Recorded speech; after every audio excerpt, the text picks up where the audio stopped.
स्वागत है आप सभी का आज के इस वीडियो में। और हम लोग कर रहे हैं बोर्ड एग्ज़ाम की तैयारी, जिसमें magnetic effect due to the electric current के न्यूमेरिकल्स हम लोग देख चुके हैं। 3 क्वेश्चंस को हम लोग देख चुके हैं, चौथा क्वेश्चन आप लोगों के सामने है। स्टार्ट करते हैं बिना किसी विलंब के, बिना किसी लेट लटीसी के। स्टार्टिंग है, अनंत लंबाई के सीधे चालक तार में 5 एम्पीयर की धारा प्रवाहित हो रही है। ठीक है, स्ट्रेट वायर में कोई भी कंडक्टिंग स्ट्रेट वायर है, उसमें 5 एम्पीयर की करंट फ्लो कर रही है और उस चालक तार से 10 सेंटीमीटर की दूरी पर उत्पन्न चुंबकीय क्षेत्र आपको पता करना है। ठीक है ना। तो उसके लिए सबसे पहले अगर चित्र को समझना चाहें तो एक स्ट्रेट वायर इस तरीके से आपने दिखाया, करंट को फ्लो करते हुए दिखा दीजिए। I इक्वल्स टू 5 एम्पियर, 5 ए। अब ये कह रहा है इस तार से 10 सेंटीमीटर की डिस्टेंस पे। ठीक है, 10 सेंटीमीटर इधर भी ले सकते हो, इधर भी ले सकते हो। ठीक है, और अगर इधर ले रहे हो तो सिर्फ मैग्नेटिक फील्ड की डायरेक्शन में अंतर आएगा, बाकी मैग्नीट्यूड एक जैसा रहेगा। तो आई का मान हो गया 5 एम्पियर। आर जो डिस्टेंस दे रखी है, this is equals to 10 centimetre. Okay, let we consider here point P. तो पी पर आपको मैग्नेटिक फील्ड पता करना है। सबसे पहले इसमें जो जो चीज़ें दे रखी हैं उनको आप लिख लेंगे। तो यहाँ पर लिखेंगे आप answer number 4, I equals to 5 ampere. अभी कॉलेज में प्री बोर्ड हुए थे और प्री बोर्ड में जो क्वेश्चन पेपर आया है उसको मैं इसके मैग्नेटिक फील्ड के जस्ट बाद उसको सॉल्व करवाऊंगा। और साथ ही साथ आपको ये भी बताऊंगा कि उस प्री बोर्ड के पेपर में से कितना मैटर जो है वो आपके लिए मेरे बताए हुए वीडियोस में से आया है। ठीक है, आप यकीन मान के चलिए कि बोर्ड में भी आपको इसी तरह का फ़ायदा होने वाला है। जिन जिन बच्चों ने मेरे वीडियो देखे हैं, ठीक है, उनको पेपर सॉल्व करने में बहुत आसानी रही होगी। और निश्चित मानिए कि इस पेपर इसी तरह का पेपर पैटर्न रहता है। भाई पेपर पैटर्न जो हम लोगों के द्वारा ही बनाया जाता है। ठीक है, बोर्ड में भी जो टीचर्स वगैरह हैं तो वो एक चीज़ को सोच के चलते हैं कि आपको क्वेश्चन पेपर ना ज़्यादा स्ट्रॉन्ग रखना है ना ज़्यादा लूज रखना होता है। ठीक है, एक कॉमन जो क्वेश्चंस आते हैं एक मेंटल टेस्ट के लिए, तो वो एक रूपरेखा हमेशा से जो चली आ रही है वही रहती है। तो उसमें ज़्यादा हेर फेर नहीं होता है। जो क्वेश्चंस आपके सभी अध्यायों से आ सकते हैं उनको हम लोग रखते हैं। तो इस वाले क्वेश्चन में सबसे पहले आपने देखा आई इक्वल्स टू 5 एम्पियर, आर की वैल्यू 10 सेंटीमीटर। या सेंटीमीटर से मीटर में कन्वर्ट करने के लिए आप 100 का डिवाइड करेंगे। यहाँ पर मैंने 10⁻⁻2 का मल्टीप्लाई कर दिया है। प्रीवियस वीडियोस में जो प्लेलिस्ट में अपलोड है वहाँ पर ये सब एक्सप्लेन मैं कर चुका हूँ। हम लोग रिवीजन कर रहे हैं। ठीक है, अब बोर्ड की फाइनल एग्जाम की तैयारी में है। तो अब एक एक चीज़ को अगर आपको देखना है तो प्लेलिस्ट, प्लीज़ प्लेलिस्ट में अगर आप चेकआउट कर लीजिए। ठीक है ना।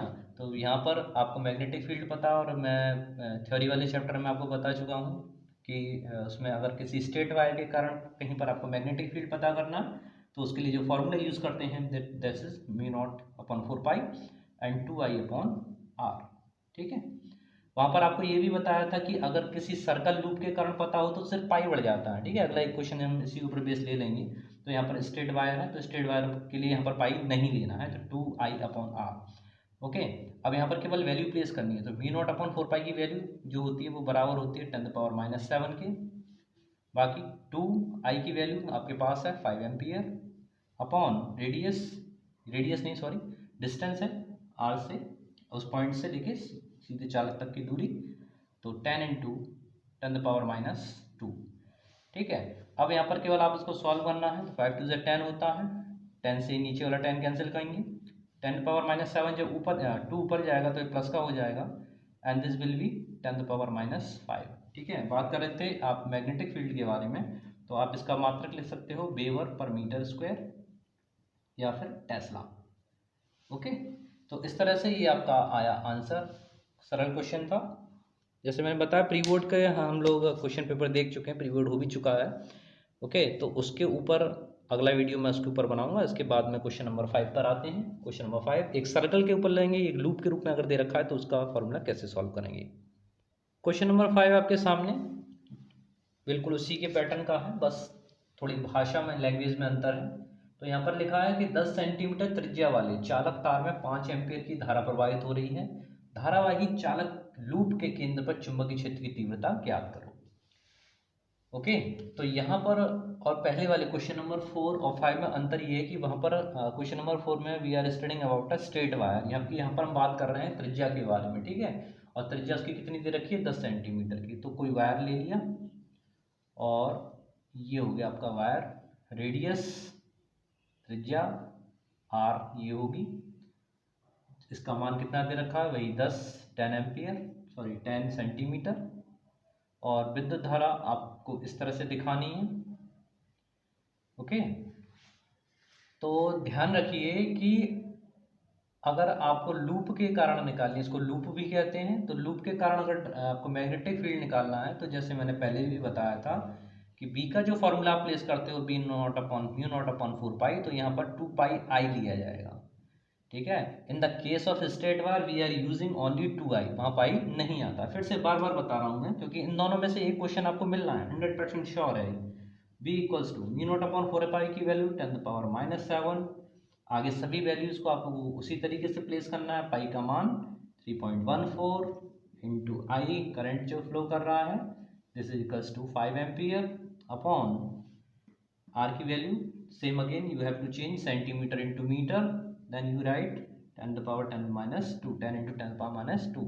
ठीक है ना, तो 5 2 × 10 और 10 से नीचे वाला 10 आपका रिड्यूस हुआ, यहाँ पर 3.14 इंटू 10⁻⁻7 प्लस 2 आएगा, तो उसमें से एक माइनस कर दीजिए, ये बचेगा 10⁻⁻5, इतना टेस्ला। ठीक है, Tesla is also the unit of magnetic field, यानी टेस्ला जो है विद्युत चुंबकीय क्षेत्र का एक और मात्रक है। दूसरी बात करते हैं इसकी डायरेक्शन के बारे में, दिशा के बारे में। ठीक है, तो दिशा के बारे में ध्यान रखिएगा, सुन लीजिए ध्यान से, जो बच्चे भी अभी सो रहे हैं उनको कान लगा के सुन लें कि डायरेक्शन, करंट का फ्लो इस तरफ जा रहा है, उंगलियों की डायरेक्शन करंट की दिशा में, तो अंगूठा कहाँ जा रहा है भाई, अंदर जा रहा है, बस यही हिंट है। ठीक है, यानी अगर इस तरह से करंट फ्लो कर रहा हो तो आप लिखेंगे लंबवत अंदर की ओर, बहुत सरल है। ठीक, अगर डायरेक्शन उल्टी होती, अगर डायरेक्शन ऐसे बना दो, तो ये दो ही केस आ सकते हैं। ठीक है, आने को ये केवल दो ही तरह से क्वेश्चन दे सकता है, या तो करंट यूँ फ्लो करेगा या यूँ करेगा। यूँ जब आएगी तो देख रहे हो धारा की दिशा में उंगलियां आप मुड़ेंगी, और जो अंगूठा है वो कहाँ जा रहा है, बाहर, तो उन इन दैट केस अब ये जो लगेगा डॉट, वो लंबवत बाहर की ओर, बाहर की ओर क्या लगाते हैं, डॉट। तो ये मैंने दोनों ही तरीके आपको बता दिए, इन दोनों ही तरीकों के द्वारा आप मैग्नेटिक फील्ड की डायरेक्शन का पता कर सकते हैं। ठीक है, तो इस तरह से क्वेश्चन नंबर 5 आपका कंप्लीट हुआ। एक क्वेश्चन और हम इसमें शामिल करेंगे, तब आपका मैग्नेट कंप्लीट। आपके लिए क्वेश्चन नंबर 6 जो 2018 और 19 में 2 बार आ चुका है। ठीक है, लगातार 2 बार आ चुका है, और काफ़ी इंपॉर्टेंट भी क्वेश्चन है, बहुत सरल है, बहुत सिंपल, लेकिन इसमें हम लोग लगाएंगे दूसरा फार्मूला। अब तक जो क्वेश्चन पढ़ते हैं क्वेश्चन को, तो 2 मीटर लंबे चालक में, ठीक है, तो यहाँ पर जैसे मैंने बताया क्वेश्चन को पढ़िए और उसमें जो भी गिवन क्वांटिटी है उसको आप नोट करते जाइए। तो स्टार्टिंग कर देते हैं यहीं से, हल इसका आंसर नंबर 6 का सॉल्यूशन हम लोग देख रहे हैं। तो 2 मीटर लंबे चालक में, ठीक है, तो ये लंबे चालक का मतलब उसकी लेंथ दे रखी है, एल की वैल्यू हो गई 2 मीटर। आगे देखें, चालक में 10 एम्पियर की धारा को किससे दिखाते हैं, आई से, 10 एम्पियर प्रवाहित हो रही है। यह 2 वेबर मीटर स्क्वायर के चुंबकीय क्षेत्र में रखा हुआ है, यानी मैग्नेटिक फील्ड गिवन है 2 वेबर पर मीटर का स्क्वायर। नेक्स्ट, चालक में लगने वाले चुंबकीय बल का मान ज्ञात करना, नहीं एफ की वैल्यू पता करनी है, बहुत सिंपल है। देखिए, कुछ बच्चे नए मेरे इस चैनल से ऐड हुए हैं, तो बहुत ही अच्छी बात है। ठीक है, और आप लोगों का सपोर्ट, आपका लोगों का जो स्नेह, आप लोगों का जो सहयोग मुझे प्राप्त हो रहा है, उसके लिए आप सभी बहुत बहुत बधाई के पात्र, धन्यवाद, आपका बहुत बहुत शुक्रिया। ठीक है, और लेकिन मेरी सफलता उसमें है कि जब आप बोर्ड परीक्षा में अच्छे से अच्छे नंबर लाकर आप मुझे बताएं कि सर मैंने आपके वीडियो देखे और मेरी डिक्टेंशन आपके सब्जेक्ट में बनी है, तब मुझे दिल से खुशी होगी, हृदय से खुशी होगी। ठीक है, तब मैं अपनी सक्सेस मानूंगा। ओके, तो आप लोग, और ये संभव हो जाएगा। ठीक है, बिल्कुल हो सकता है, फिजिक्स में कोई भी टेंशन नहीं है। ठीक है, किसी भी सब्जेक्ट में कोई टेंशन नहीं है अगर आप उसे प्रॉपरली पढ़ते हैं।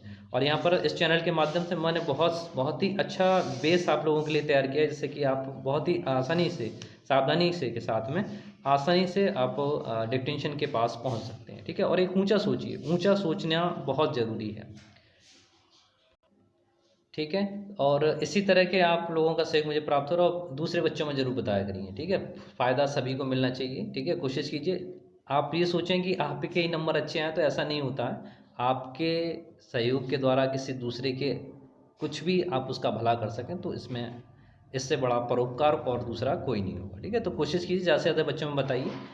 ओके, चलिए आते हैं तो इस वाले क्वेश्चन के 3 भाग हैं भाई। तो ये वो चीज़ें तो गिवन कर रखे दे रखी थी। अब जो एफ का मान यानी चुंबकीय बल जो ये पूछ रहा है उसके लिए 3 कंडीशन है। यदि पहली कंडीशन की यदि ये चालक तार समांतर हो, दूसरा जब लंबवत रखा हुआ हो, and third one when it makes a 45 degree angle. तो बहुत सरल है। तो सबसे पहले से दिमाग में आप अब ये सोच लीजिए कि एफ बी आई एल और एक और क्या कहते हैं थीटा। थीटा की 3 कंडीशन दे रखी है। पहली थीटा की कंडीशन के लिए कह रहा है थीटा इक्वल्स टू समांतर है 0 डिग्री, सेकंड लंबवत है theta 90 degree, and third one 45 degree, then theta is equals to 45 degree.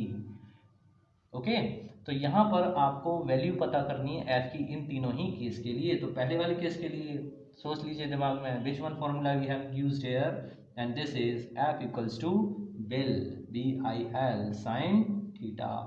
ठीक है, तो B I L sine theta place कर दीजिए वैल्यू। तो फर्स्ट ऑफ ऑल बी की वैल्यू 2, आई की वैल्यू 10 इंटू एल की value again 2, sine theta sine 0 degree. What is the answer? Sine 0 की वैल्यू कितनी होती है? Sign 0 this equals to 0 and full equation will be 0। यानी अगर वो समांतर रखा हुआ उस कंडीशन में चालक पे कोई भी फोर्स काम नहीं करेगा। F equals to 0, it is your first answer. ठीक है, सेकंड वाले पर आते हैं।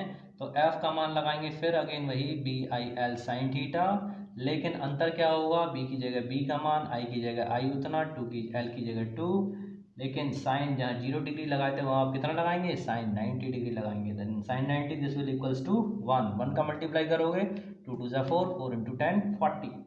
ठीक है, बल है, बल का मात्रक क्या लगाएंगे? न्यूटन। समझ में आ रहा है सभी के?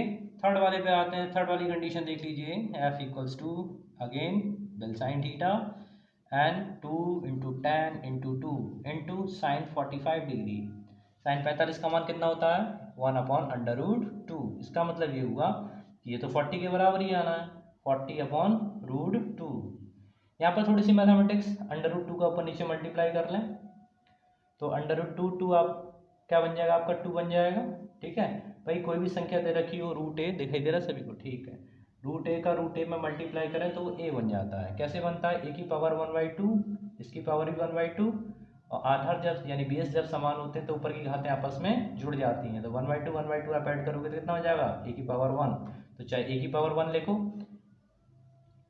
या उसके ऊपर से रूट हटा दो। तो इसी तरह को हमने यहाँ पे किया, √2 का √2 में मल्टीप्लाई किया तो नीचे कितना बन जाएगा? यानी रूट हट जाएगा, ऊपर वाला 2 से काटो 20 times and the answer will be 20/2 इतना न्यूटन। फॉर द केस किसके लिए?